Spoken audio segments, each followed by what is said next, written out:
Ngayong araw is mag-low budget makeover ako dito sa aming kusina para naman magmukha talagang taong nakatira rito, char. Pero naman ginagamit ko lang is Lotus.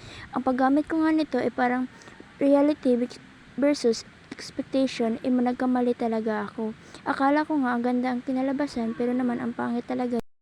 So, Genseeders, ito na yung resulta ng pag-paint kanina. This number 2. Parang hindi ko siya gusto, hindi siya nakita ng kagaya ng gray yung isa, tapos yung isa naman is parang dark brown. So tomorrow palitan ko siya ng white, tsaka ito rin hindi ko natapos, tsaka dun hindi ko rin natapos, so lagyan ko siya ng white para magmukhang aesthetic tomorrow. Pero yung gray hindi ko na baguhin kasi nice naman siya, diba?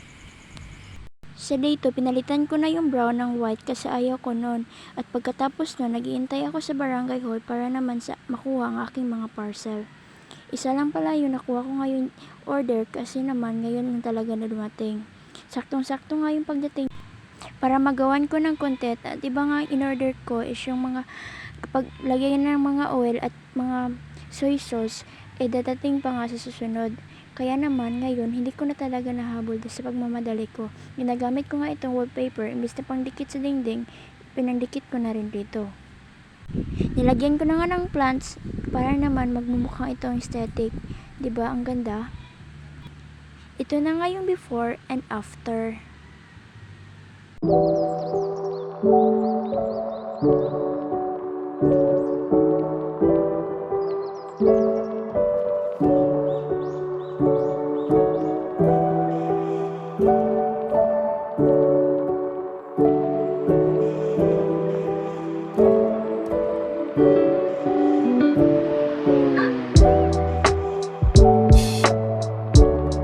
At yan lang muna mga Genseeders, at sa susunod naman, abangan nyo ang mga bago nating iko-content.